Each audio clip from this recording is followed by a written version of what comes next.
عن عبد الله بن عمرو رضي الله عنه قال حجرت إلى رسول الله صلى الله عليه وسلم يوما قال فسمع أصوات رجلين اختلفا في آية فخرج علينا رسول الله صلى الله عليه وسلم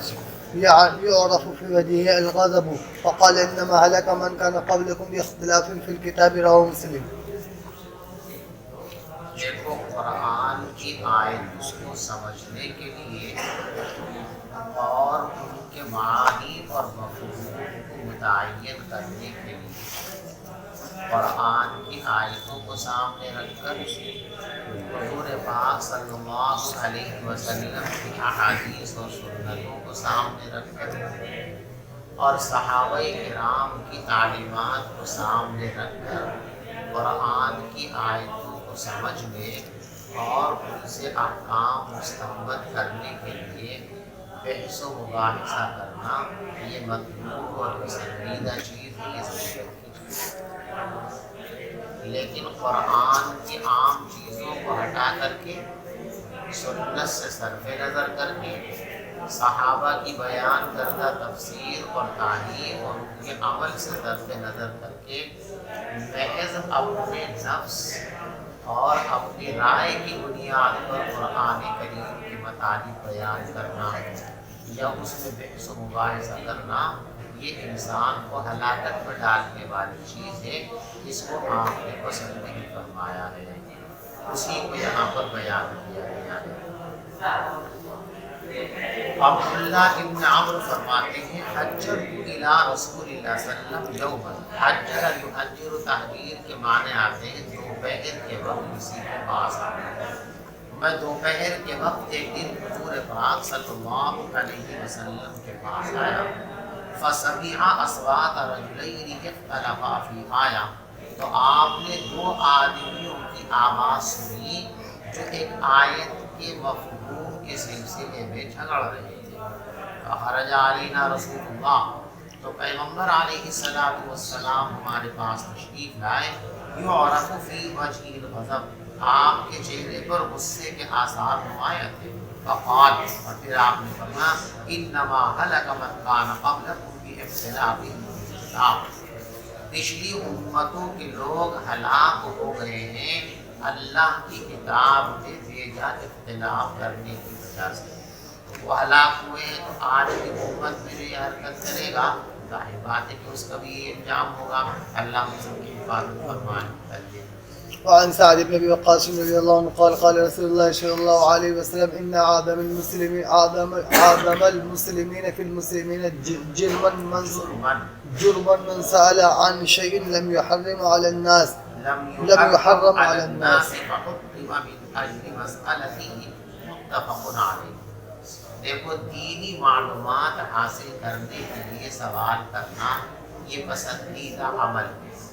لیکن بے ضرورت اور بیجا سوال کرنا یہ ناپسندیدہ ہے۔ اگر اللہ اور اللہ کے رسول صلی اللہ علیہ وسلم نے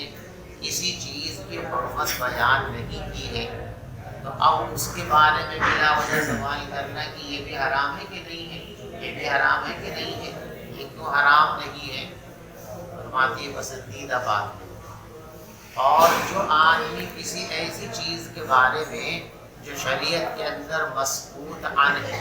شریعت اس کے بارے میں خاموش ہے اور خاموشی کی وجہ سے اس کی علت مفہوم ہوتی ہے،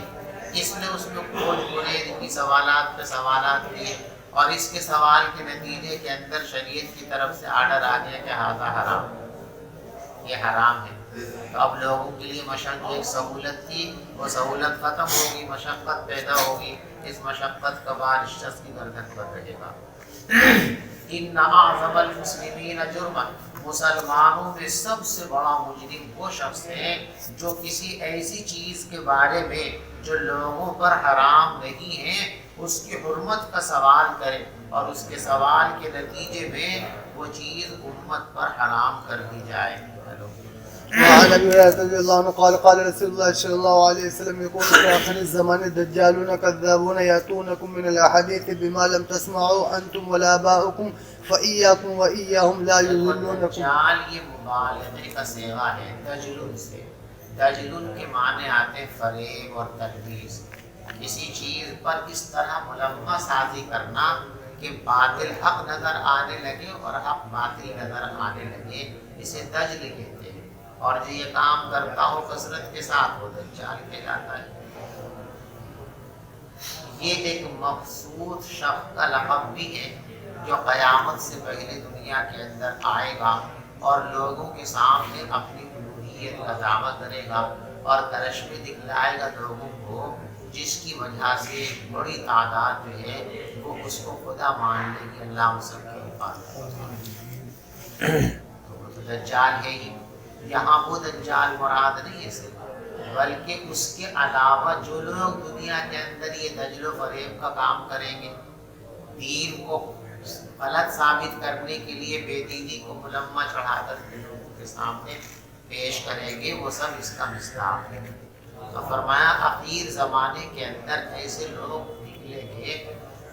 جو حدیثیں اڑ اڑ کر کے، جھوٹی جھوٹی باتیں بنا کر کے، اور لوگوں سے کہیں گے کہ یہ اللہ کے رسول کی حدیث ہے، اس پر عمل کیا کرو، اس طرح لوگوں کا دین بگاڑ دیں گے۔ ایسے لوگوں سے ہم کو بچنا چاہیے۔ کوئی بھی نیا آدمی ہم سے کچھ بات بیان کرے تو معتبر علماء سے پہلے اس کی تصدیق کرنی چاہیے اور پھر اس پر عمل کرنا چاہیے، اس کو ماننا چاہیے۔ یہ دجال اس وقت جو ہے واٹس ایپ پہ آ چکا ہے۔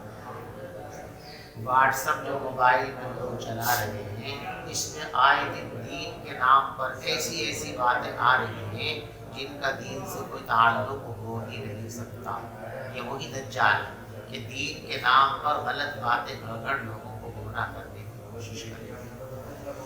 فرمایا کہ آخری زمانے میں فریب کار لوگ اور جھوٹے لوگ پیدا ہوں گے، یأتونکم من الحدیث بما لم تسمعوا انتم ولا آباؤکم، وہ تمہارے سامنے ایسی ایسی حدیثیں لے کر کے آئیں گے جو نہ تم نے سنی ہوگی نہ تمہارے باپ دادا نے سنی ہوگی۔ فإیاکم وإیاہم، بس تم ان سے دور رہو، ان کو اپنے آپ سے دور رکھو۔ لا یضلونکم، کہیں ایسا نہ ہو کہ تم کو گمراہ کر دیں اور تم کو فتنے کے اندر مبتلا کر دیں۔ اللہ ہم سب کی حفاظت۔ وعنه قال كان أهل الكتاب يقرؤون التوراة بالعبرانية ويفسرونها بالعربية لأهل الإسلام، فقال رسول الله صلى الله عليه وسلم لا تصدقوا أهل الكتاب ولا تكذبوهم وقولوا آمنا بالله وما أنزل إلينا، الآية رواه البخاري۔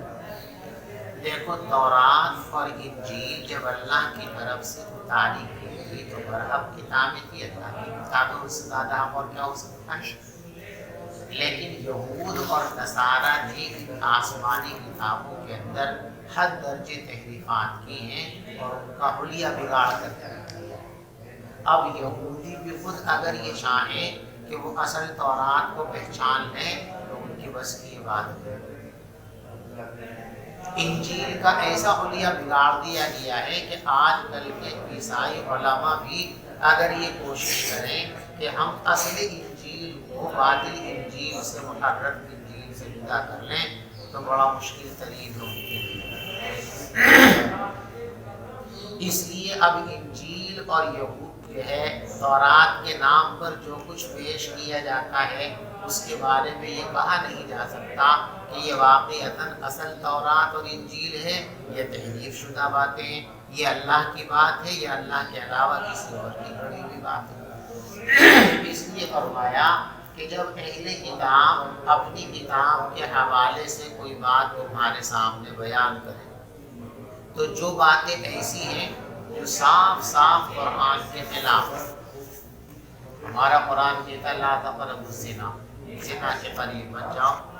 وہ کہتے جی ہماری تورات میں لکھا ہے کہ زنا کرنے میں کوئی حرج نہیں، مثال کے طور پر یہ صراحتاً جھوٹ ہے۔ کسی اللہ کی کتاب کے اندر زنا کی اجازت کی بات آ ہی نہیں سکتی۔ ایسی بات بیان کرے تو صاف کہہ دو تم جھوٹ بولتے ہو، یہ اللہ کی کتاب کی بات نہیں ہو سکتی۔ ایسی بات بیان کرتے ہیں وہ تورات کے حوالے سے جو بالکل ٹھیک قرآن کے موافق ہے۔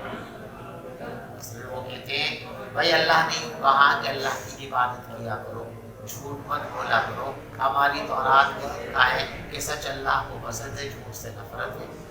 ہماری تعلیم بھی ہے، اس لیے تصدیق کرنے میں کوئی حرج کی بات نہیں۔ وہ جو ایسی باتیں بیان کریں کہ جن میں قرآن میں جن کی نہ صاف طور پہ ہم کو تصدیق نظر آ رہی ہے نہ تکذیب نظر آ رہی ہے، اب ہم کیا کریں؟ کہتے ہیں ایسی صورت میں نہ اس کی تصدیق کرو نہ اس کی تکذیب کرو، بلکہ یوں کہہ دو آمنا باللہ وما انزل علینا، دیکھو بھائی ہم تو اللہ پر ایمان رکھتے ہیں اور جو باتیں بھی اللہ کی طرف سے آئی ہیں ان سب پر ہمارے ایمان ہے،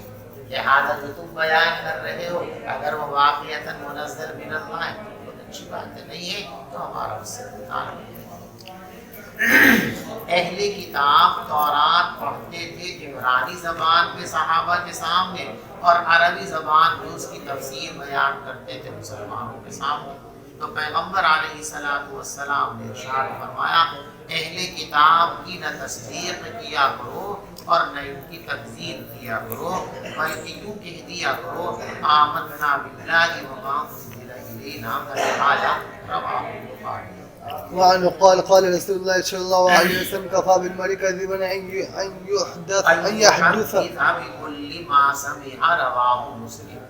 دیکھو جب بھی کوئی بات آپ کے سامنے پیش کی جائے تو پہلی ذمہ داری آپ کی یہ ہے کہ آپ اس بات کی تحقیق کریں اور بات پیش کرنے والے کی تحقیق کریں۔ اگر تحقیق کے نتیجے میں ثابت ہو جائے کہ یہ بات بھی صحیح ہے اور اس بات کو کہنے والا بھی معتبر ہے، اب آپ یہ بات دوسروں تک پہنچا سکتے ہیں، اس پر عمل کر سکتے ہیں، لیکن بغیر تحقیق کے اس نے آگے دیا اس کو بھی دوسرے سے بیان کر دیا، اس نے کہا نہ بات کے مضمون پر غور کرتے ہیں اور نہ بات پیش کرنے والے کی حیثیت کو دیکھتے ہیں، بس جو سنا آگے جو سنا آگے جو سنا آگے، فرمایا کہ یہ آدمی جھوٹا ہے۔ آدمی کے جھوٹا ہونے کے لیے یہ بات کافی ہے کہ وہ ہر سنی سنائی بات کو دوسروں کے سامنے نقل کر دے۔ وعن ابن مسعود رضي الله عنه قال قال رسول الله صلى الله عليه وسلم ما من نبي بعثه الله في أمته قبلي إلا كان له في أمته حواريون وأصحاب يأخذون بسنته ويقتدون بأمره ثم أنها تخلف من بعدهم خلوف يقولون ما لا يفعلون ويفعلون ما لا يؤمرون فمن جاهدهم بيده فهو مؤمن ومن جاهدهم بلسانه فهو مؤمن ومن جاهدهم بقلبه فهو مؤمن وليس وراء ذلك من الإيمان حق فردل رواه مسلم۔ حضور پاک صلی اللہ علیہ وسلم نے ارشاد فرمایا کہ کوئی نبی ایسا نہیں ہے جس کو مجھ سے پہلے اللہ نے اس کی امت کی طرف مبعوث کیا ہو، مگر یہ کہ اس کی امت میں کچھ اس کے مخلص ساتھی ہوتے تھے اور پیروکار ہوتے تھے۔ ہر نبی جب آ کر دنیا میں محنت کرتا تو اس کی محنت کے نتیجے میں ایک مخلص جماعت تیار ہوتی اور وہ مخلص جماعت جب تک دنیا میں رہتی نبی کا لایا ہوا دین بالکل صاف شفاف اور اپنی اصلی صورت کے اندر دنیا میں موجود اور برقرار رہتا۔ مرور زمانہ کے ساتھ آہستہ آہستہ وہ جماعت دنیا سے رخصت ہوئی۔ اب جب وہ جماعت دنیا سے رخصت ہو جاتی تھی تو اب ان کے بعد جو ان کے جانشین بنتے تھے، ان کے علوم کے وارث بنتے تھے، وہ مخلص نہیں ہوتے تھے، محنتی نہیں ہوتے تھے، لہذا وہ لوگ دین کی شکل بگاڑنا شروع کر دیتے تھے۔ جن چیزوں کا شریعت میں حکم ہے وہ بیان نہیں کرتے تھے، عمل نہیں کرتے تھے، اور جن چیزوں کا حکم نہیں ہے اس کو بیان کرنے اور عمل کرنے میں لگ جاتے تھے، جس کا نتیجہ یہ ہوتا تھا کہ تھوڑا زمانہ گزرنے کے بعد آہستہ آہستہ نبی کی لائی ہوئی تعلیمات لوگوں کی نظر سے اوجھل ہو جاتی تھی اور بناوٹی اور گھڑی ہوئی باتیں دین کے نام پر راہی ہو جاتی تھی۔ جب یہ صورتحال پیدا ہو جاتی تھی تو اللہ تبارک و تعالیٰ دوسرا پیغمبر بھیج دیا کرتے تھے، پھر وہ اسی طریقے سے دین کو نکھارتے تھے۔ حضور پاک صلی اللہ علیہ وسلم دنیا میں تشریف لائے، آپ کی محنت سے بھی ایسی جماعت تیار ہوئی کہ جن کے اخلاص کی دنیا میں کوئی مثال مل ہی نہیں سکتی، صحابہ کرام کی جماعت۔ انہوں نے اپنی زندگی کے اندر دین کو بہو اسی انداز پر، جس انداز پر نبی علیہ السلام نے دین ان کے سامنے پیش کیا تھا، اپنے قول میں بھی اور اپنے عمل میں بھی اس دین کو ویسے ہی باقی رکھا اور دوسروں تک اس کو پہنچا دیا۔ مرور زمانہ کے بعد اس امت کے اندر بھی یہ صورتحال پیدا ہوئی کہ بعد کے زمانے کے اندر سارے لوگ صحابہ کی طرح مخلص اور دیندار نہیں رہے، بلکہ ہر طرح کے لوگ پیدا ہونے لگے۔ لیکن نبی آخر الزمان چونکہ آخری پیغمبر ہے، اب کوئی نیا پیغمبر نہیں آئے گا اللہ کے دین کی تجدید کے لیے، لہذا اللہ نے اس امت کے اندر یہ انتظام فرمایا ہے کہ یہ امت مخلصین سے اور دین کے صحیح ترجمان سے اور دین پر صحیح عمل کرنے والوں سے قیامت تک خالی نہیں ہوگی۔ تعداد تو کم و بیش ہوتی رہے گی، لیکن ایک جماعت ہمیشہ ایسی رہے گی جو صحیح دین کی ترجمانی کرتے رہیں گے اور صحیح دین پر صحیح طریقے سے عمل کرتے رہیں گے۔ ان کے قول و عمل کے آئینے میں بالکل بعینی ہی وہی دین آپ کو نظر آئے گا جو دین نبی پاک صلی اللہ علیہ وسلم نے صحابہ کرام کے حوالے کیا تھا اور سبق کیا تھا۔ تو ہر زمانے کے اندر اچھے لوگ جب دنیا سے جاتے ہیں تو ان کے بعد میں ان کے صحیح جانشین کو ہستی جگہ نہیں ملتی، تو جو غلط جانشین بن کر کے اور دین کی غلط تشریحات کریں، آپ کی ذمہ داری ہے کہ آپ ان کے خلاف جہاد کریں۔ چنانچہ اس دنیا میں اس وقت اللہ تبارک و تعالیٰ نے علماء دیوبند کو اس کام کے لیے منتخب کیا ہے۔ اس لیے جتنے بھی طبقے ہیں اور جتنے بھی فرقے ہیں وہ سب دیوبندیوں ہی کی جان کے دشمن ہیں، سب کے نشانے پر یہی طبقہ ہے، ہر باطل فرقہ اسی سے مخالفت رکھتا ہے، اس لیے کہ اللہ نے اسی کو اس کام کے لیے منتخب کیا ہے جو اس حدیث کے اندر کہ یہ قیامت تک دین میں تحریف کرنے والوں کو، دین کی شکل بگاڑنے والوں کو انشاءاللہ کامیاب نہیں ہونے دیں گے۔ ہر میدان کے اندر ان کے دجل و فریب کا پردہ چاک کرتے رہیں گے، اور ایسے ہی لوگ حقیقت میں اللہ کی طرف سے چنے ہوئے اور ہدایت یافتہ لوگ ہوتے ہیں۔ دیکھو یاخذون بسنتی، نبی کے وہ پیروکار نبی کے طریقے کو اختیار کرتے ہیں، نبی کی تعلیمات کی پیروی کرتے ہیں، پھر ان کے بعد ان کے نالائق جانشین آ جاتے ہیں، یقولون ما لا یفعلون، وہ لوگوں کے سامنے وہ باتیں کہتے ہیں جس پر وہ خود عمل نہیں کرتے، اور وہ کام کرتے ہیں جس کا انہیں حکم نہیں دیا گیا۔ بس جو ان سے جہاد کرے گا ہاتھ سے تو وہ مومن ہے، اور جو زبان سے جہاد کرے گا وہ بھی مومن ہے، اور جو دل سے جہاد کرے گا یعنی وہ دل سے نفرت کرے، اور نفرت کرنے کا مطلب یہ ہے کہ اضطراب اور بے چینی اس کے دل کے اندر پیدا ہو جائے کہ غلط کام تو ہونا نہیں چاہیے تھا، تو وہ بھی مومن ہے۔ وَلَيْسَ وَرَاءَ ذَلِكَ مِنَ الْإِيمَانِ، اور اس کے بعد تو ایمان رائی کے دانے کے برابر بھی نہیں ہے، یعنی بری چیزوں کو، تعلیمات دین کی تحریف کو دیکھ کر اگر کسی کا دل بھی بے چین نہیں ہوتا ہے تو سمجھ لیجیے کہ اس کا ایمان مردہ ہو چکا ہے۔ وعن ابي هريره رضي الله عنه قال قال رسول الله صلى الله عليه وسلم من دعا الى هدى كان له من الاجر مثل اجور من تبعه لا ينقص ذلك من اجورهم شيئا ومن دعا الى ضلاله كان عليه من الاثم مثل آثام من تبعه لا ينقص ذلك من آثامهم شيئا رواه مسلم۔ جو شخص ہدایت کی طرف کسی کو بلائے گا تو اس شخص کو ان تمام لوگوں کے ثواب کی برابر ثواب ملے گا جو اس ہدایت کے کام میں اس کی پیروی کریں گے، اور اس کو یہ ملنے والا ثواب ان عاملین کے ثواب میں کوئی کمی، یعنی ایسا نہیں کہ ان کے ثواب میں سے کاٹ کے انہیں کمیشن دیا جائے گا۔ دنیا میں جو کمیشن ملتا ہے وہ اصل آمدنی سے کٹتا ہے۔ بھائی کسی کو 1000 روپے کی آمدنی ہوئی، اب اس میں سے کسی کو کمیشن دیا جا رہا تو اس 1000 میں سے تو جائے گا وہ۔ اللہ میاں جو کمیشن دیں گے وہ اس میں سے کاٹیں گے، وہ اپنے خزانے سے دیں گے۔ تمہاری وجہ سے جتنے لوگوں کو دین کا فائدہ ہوگا ان کا تو پورا پیمنٹ اللہ نے ان کو کر دے گی۔ اب تمہاری محنت، جتنا پیمنٹ ان سب کو کیا گیا ہے اتنا پیمنٹ کا مجموعہ اللہ تبارک و تعالیٰ اپنے پاس سے آپ کو دیں گے، آپ کا کمیشن ان کی آمدنی میں سے نہیں کاٹا جائے گا۔ سمجھ میں آگئی بات؟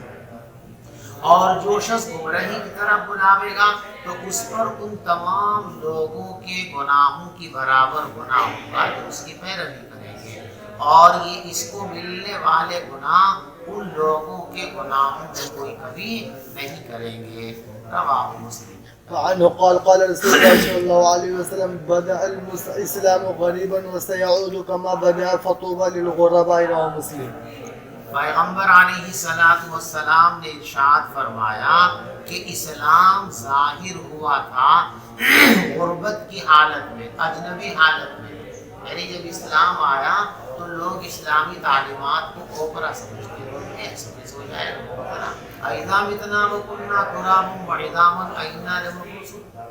محمد بھی کیسے باتیں کرتے ہیں؟ بھلا جب ایک آدمی مر گیا، اسے مٹی میں دفنا دیا، اس کی ہڈیاں گل گئی، کھال گل گئی، گوشت گل گیا، سب کچھ بالکل ختم ہو گیا، اب وہ دوبارہ کیسے پیدا ہو گئے؟ تو تعلیمات نبوت کو لوگ اوپرا سمجھتے تھے، انوکھا سمجھتے تھے، ناقابل قبول سمجھتے تھے۔ فرمایا کہ قیامت سے پہلے پھر ایسے حالات آئیں گے کہ لوگ دین کی تعلیم کو یوں کیوں کیسے ہو جائیں گے، اور یہ صورتحال اب تک ہوگی۔ اسلامی تعلیمات کو لوگ اچھا یہ بات کو سمجھ میں، یعنی دین کی سمجھ، دین تیری سمجھ کے تعامل ہوتی ہے، بھیا تو سمجھے گا تو دین ہے، تو نہیں سمجھے گا بہت سے سب کہتے ہیں نا بھائی دیکھو یہ بات ہماری سمجھ میں نہیں آئی، جب سمجھ میں نہیں آ رہی تو ہم کیوں مان لیں؟ ایسے لوگ کفر پر پہنچ جاتے ہیں۔ بدل اسلام غریبا، دیکھو بدا اور بدا دونوں طریقے سے بدا پڑھیں اس کو، جو اسلام ظاہر ہوا تھا غربت کی حالت میں، غربت سے مراد یہ پیسے کی مفلی سے نہیں ہے، غربت کے معنی اجنبی اوپر، یعنی لوگوں کو ایسا لگتا تھا کہ ایسے ہو جائے۔ اور اس کو بدا اگر پڑھیں تو ترجمہ کیا کریں گے؟ اسلام شروع ہوا تھا غربت کی حالت میں، بس یہ لوٹ جائے گا اسی حال پر جس حال میں ظاہر ہوا تھا۔ فطوبیٰ للغرباء، بس خوشخبری ہے غرباء کے لیے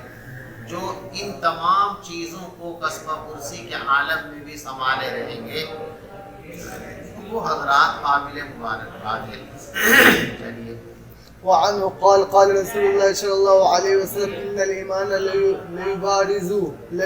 إلى المدينة كما ليأرز إلى المدينة كما تأرز الحية إلى جحرها، متفق عليه۔ دین کی ابتدا مکے میں، اور دین کا استحکام اور گفتگی اور پورے عالم کے اندر اس کی اشاعت جو ہے وہ مدینے میں ہوئی ہے، تو گویا اشاعت کے اعتبار سے دین کا اصل مرکز مدینہ منورہ ہے۔ ساری دنیا کے اندر دین کہاں سے گیا ہے؟ مدینے سے منتقل ہوا ہے، تو اب مدینے میں بھی ہے اور ساری دنیا میں ہے۔ قیامت قریب آئے گی اور دین آہستہ آہستہ ختم ہوگا، اس لیے کہ جب تک دین ختم نہیں ہوگا تب تک قیامت برپا نہیں ہوگی۔ لہذا جب اللہ تعالیٰ قیامت برپا فرمانا چاہیں گے تو آہستہ آہستہ اسلام کو سمیٹ دیا جائے گا، اسلام دنیا سے اٹھا لیا جائے گا، اس کے بعد قیامت شریر اور کافر لوگوں پر واقع ہوگی۔ تو فرماتے قیامت سے پہلے ایسا منظر ہوگا کہ ساری دنیا سے اصل دین پھٹ جائے گا، بس مدینہ منورہ کے اندر دین باقی رہ جائے گا۔ فرمایا کہ ایمان سمٹ آئے گا مدینے کی طرف اسی طرح جس طریقے سے سانپ سمٹ جاتا ہے اپنے سوراخ کے اندر. سنذكر حديث جميل. وَسَنَذْكُرُ حَدِيثَ أَبِي هُرَيْرَةَ ذَرُونِي مَا تَرَكْتُكُمْ فِي كِتَابِ الْمَنَاسِكِ وَحَدِيثَيْ مُعَاوِيَةَ وَجَابِرٍ لَا يَزَالُ مِنْ أُمَّتِي وَلَا يَزَالُ طَائِفَةٌ مِنْ أُمَّتِي فِي بَابِ ثَوَابِ هَذِهِ الْأُمَّةِ إِنْ شَاءَ اللَّهُ تَعَالَى. مشکات کا جو دیباچہ ہے مقدمہ جو آپ نے پڑھا اس میں صاحب مشکات رحمۃ اللہ علیہ نے یہ بات بیان فرمائی تھی کہ ہم نے مصابیح السنہ کی ترتیب سے چھیڑ چھاڑ نہیں کی ہے. مصابیح السنہ میں جو کتاب جہاں ہے، جو باب جہاں ہے، جو فصل جہاں ہے، وہی ہم نے مشکات کو اس کو رکھا، ترتیب نہیں بدلی. اسی طریقے سے جو حدیثیں جہاں ہیں، جس باب اور فصل کے اندر ہیں، ہم نے ان سے چھیڑ چھاڑ نہیں کیے کہ یہاں سے وہاں دے. وہ حدیث اسی باب اور اسی فصل کے اندر رکھی ہے، کوئی ترتیب اس کے اندر نہیں ہے. لیکن وہی فرمایا تھا الا فی مواضع، چند موقعوں پر ہم نے یہ کام کیا ہے ضرورت کے پیش نظر کہ کسی حدیث کو ہم نے اس باب سے اٹھا کر دوسرے باب میں پہنچا دیا ہے، منتقل کر دیا ہے، اس لیے کہ ہم نے یہ محسوس کیا کہ صاحب مصابیح نے جہاں اس روایت کو رکھا ہے اس سے کہیں زیادہ یہ مناسبت رکھتی ہے کھلا باب سے، تو جہاں سے زیادہ مناسبت تھی ہم نے اس کو وہاں پہنچا دیا. تو 3 حدیثیں ایسی ہیں جو مصابیح السنہ کے اندر باب الاعتصام بالکتاب والسنہ جو باب چل رہا ہے اس کی پہلی فصل کے اندر تھی. ہم نے یہ محسوس کیا کہ یہاں کے مقابلے میں ان کو دوسری جگہ رکھنا زیادہ انسب ہے، تو وہ تینوں حدیثیں ہم نے یہاں سے ہٹا دی. وَسَنَذْكُرُ حَدِيثَ أَبِي هُرَيْرَةَ، تو حضرت ابو ہریرہ کی حدیث ہے جس کے الفاظ یہ ذرونی ما ترکتکم، جو چیز میں چھوڑ دوں تو تم مجھے چھوڑے رہو. یعنی اگر میں کسی چیز کو بیان نہ کروں تو تم اس کے پیچھے مت پڑو. یہ ہم نے کتاب المناسک کے اندر بیان کی ہے. اور ایک حدیث حضرت معاویہ اور حضرت جابر کی ہے. ایک حدیث کے الفاظ ہیں لا یزال من امتی، اور ایک کہ ہیں لا یزال طائفۃ من امتی. اس کتاب کا جو سب سے آخری باب ہے باب ثواب هذه الامہ، ان دونوں روایتوں کو مناسبت وہاں سے تھی، لہذا ان دونوں روایتوں کو ہم نے اس کتاب کے آخری باب باب ثواب هذه الامہ کے اندر پیش کر دیا ہے.